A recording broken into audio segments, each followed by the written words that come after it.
Hi guys, it's Ariana with Stories Save Us, and I apologize for all of the crazy editing in my videos and the lighting and stuff. And this video I'm actually filming on my phone because I only have one battery and it's not charged, and I really want to film these right now before I have to go to work. So I'm going to film this on my phone, and I'm still working out the kinks with editing, so that might take me a while. But I am just really excited to be here talking about books. So today I'm going to film two videos. I'm going to be talking about, in this video, my favorite books from elementary school, kind of into junior high. And then I'm going to film another video about my favorite books and authors in high school. And I wanted to do these so that you guys could sort of get a taste of sort of what my favorites were growing up. Most of them anyway, so you kind of get a feel for what I like. And I will tell you that these aren't all that I read. I read lots of different genres, but I thought that I'd share some of my faves. So to start out, this is a book that I actually could not find for many years. I read it, it floored me, and I couldn't remember the name of it for a long time, and I didn't really have Google that much. So, you know, even when I did have access to a computer, the idea of like Googling, like typing in a plot of something wasn't really a thing. So I finally found it again, and I love it so much. So this book, let me see. It's a children's or young adult. I want to say children's though. And see, since I've never really talked much about books and I'm still sort of new to BookTube, I'm still learning genres. So bear with me and maybe let me know if something is a different genre. I'm figuring it out as I go.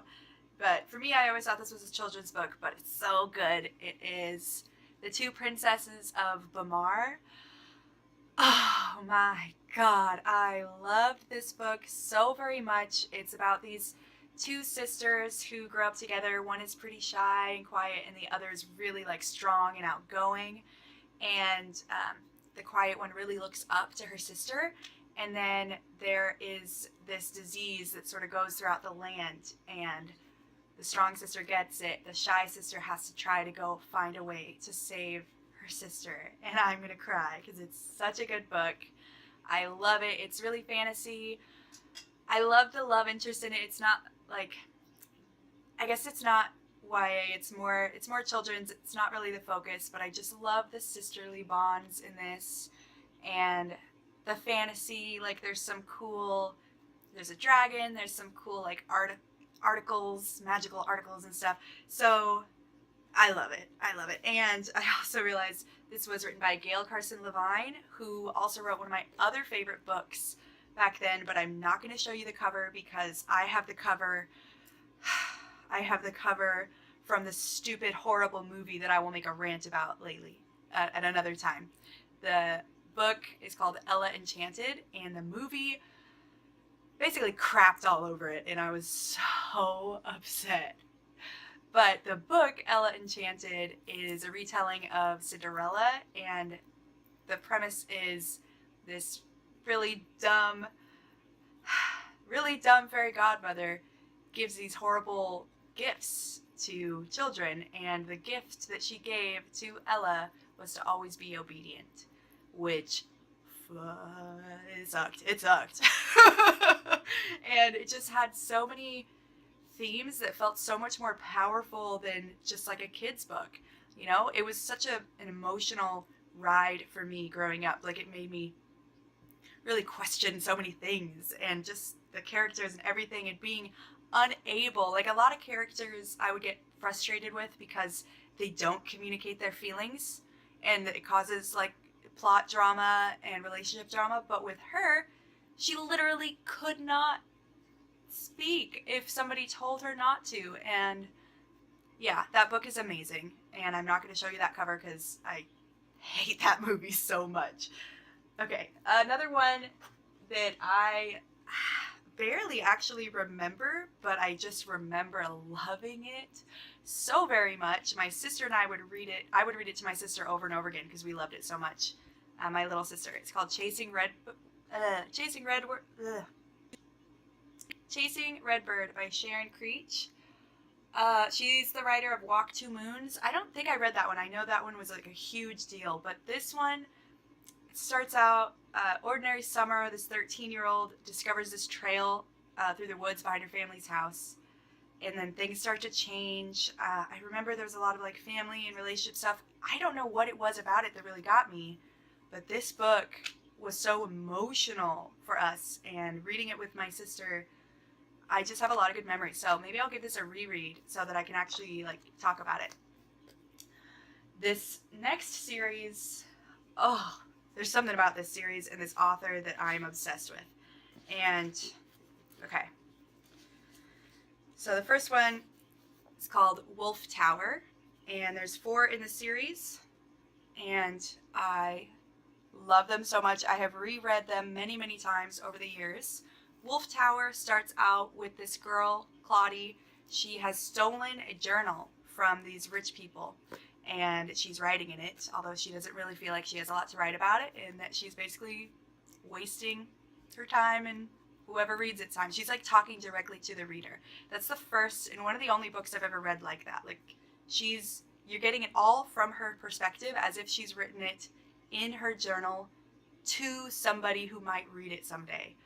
And oh gosh, basically this world starts out in the house where they have these noble people and then basically slaves, and she is a slave and her life is monotonous, and then of course something crazy happens and she ends up leaving, which she didn't even know was possible. So going and visiting the world outside of that, and the adventures and the love and the characters. And honestly, Claudie is not my favorite main character. She bothers me sometimes, but I just love these stories so much. So I'll probably give them a reread too, so I could talk more about them. Lots of fantasy. Actually, to me, it's almost more sci-fi, which is strange. Like, it feels like a fantasy, but it's actually more sci-fi, and I really love these. And I've actually read some other books by Tanith Lee, some of her more adult things, which I'll talk about at another time. She has this strange energy that comes from her books and her stories that is very dark, and like it reminds me of depression, but like also, I don't know, there's something alluring about her writing and her worlds that she creates that I really like. So I read those so many times growing up. I love them. And of course, this next series, I don't even know why I didn't do it first because it's the obvi, is Harry Potter. Harry Potter! So I am so glad that for the past few years I have not really cared or paid attention to what J.K. Rowling has said. And now that I know, I'm very glad that I didn't really tarnish any of that for a long time. I just read these. So my dad got me these exact copies. I don't even have the jackets anymore, but these exact copies, he got them for me for Christmas when I was in the 3rd grade. And we didn't have access to a library for the most part unless I was at school, and didn't have very much money growing up. So when I had books, I read so quickly and I read all the time that I had to reread all my faves. And I wanted to because I was obsessed. And I kept a tally. I read these 3 books I got in the 3rd grade. I read them 17 times each before the 4th one came out.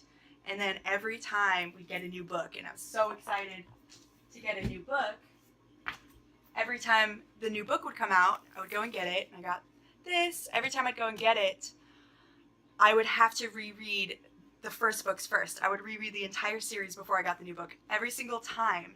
So I have read Harry Potter countless times. I still read it at least once every 2 years, at least. And my copies, I really want to get a nice, consistent set one day because my first 3 are so old and so well loved. A 3rd grader reading them 17 times each before the 4th one came out.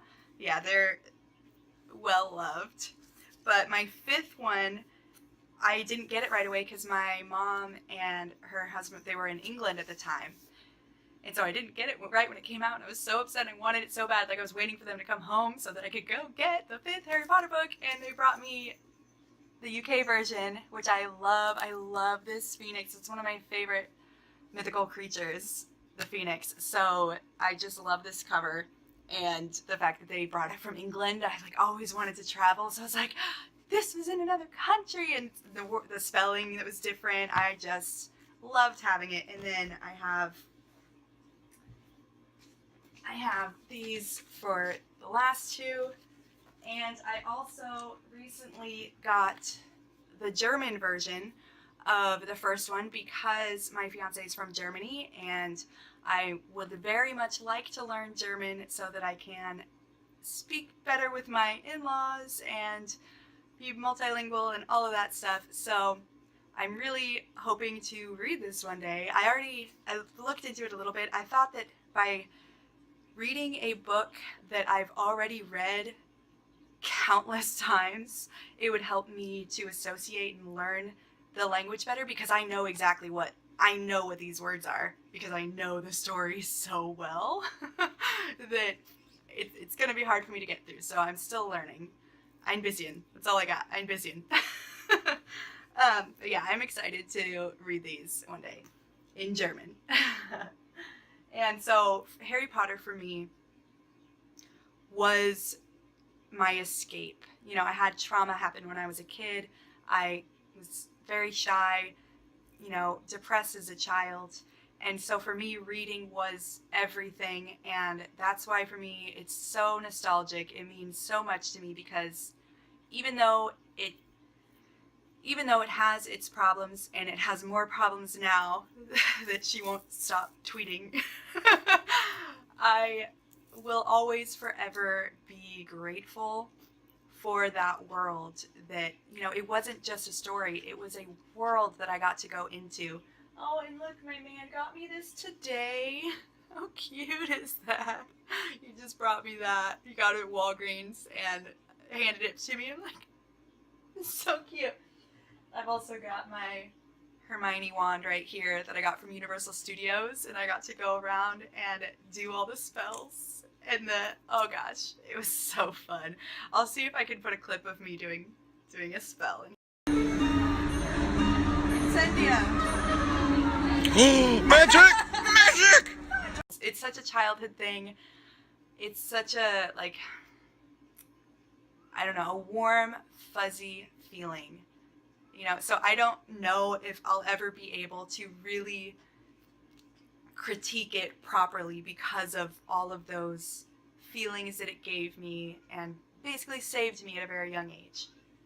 And then, okay, this last series for this video about my, like, childhood favorites, this series came out of nowhere for me, and at one point I remember telling my dad, like, I was trying to convince him to read them, and I was telling him about how much I loved these books and trying to convince him, and he's like, it sounds like you like them better than Harry Potter. And I was like, I think I do, Dad. Like, it was like shocking. So this series, I haven't heard very many people talk about it, and I want to do a reread so I can talk about each of these books. There's 10 in the series. Okay, the series is Pendragon by DJ McHale, and this follows the story of Bobby Pendragon. I think he's 14 when he starts, you know, popular guy, you know, great life, la da da, has a crush on this girl, and then gets swept into this crazy, mind-blowing adventure. Here, let me see. Let's see. Bobby, I'll just read you the back. Bobby Pendragon is a seemingly normal 14-year-old boy. He has a family, a home, and even Marley, his beloved dog. But there's something very special about Bobby. He's going to save the world.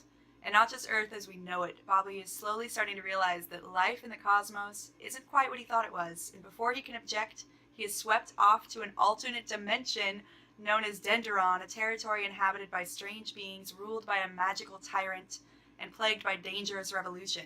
If Bobby wants to see his family again, he's going to have to accept his role as a savior. Accept it wholeheartedly, because as he is about to discover, Denderon is only the beginning. Oh, chills. Oh, I gotta read this again. So basically, he gets sucked into another dimension and comes to know that he is a savior. He has to save these other worlds that are always at this like critical time. And so almost every book is a new dimension. So you get to go into a brand new world. I'm getting chills so much right now. Oh, there's even one book that goes back in time. I've got goosebumps. I love these books so much. And let me show you. I don't have all of them yet. I'm missing a couple in the middle. But seriously, I love this series so much. And I will do rereads and talk about each one of these books, because if you've never read this series, you have to. It is so good. So good. Okay, so those were my favorites from my childhood. So you could sort of get an idea of what I loved growing up. There was a lot more. The Sweet Valley High books, I ate those up when I was a kid. I always read fairy tales, like the original fairy tales. I remember reading a very dark Sleeping Beauty and Rapunzel when I was very young. Everything that I could get my hands on, I would try to read. I also read Chronicles of Narnia, all these others. But I felt like these were the ones that I remember the most as having a big impact on me when I was growing up. So I hope you enjoyed that. Let me know if you've read any of these. And I will talk about more of them at another time, especially, I think, the Pendragon series.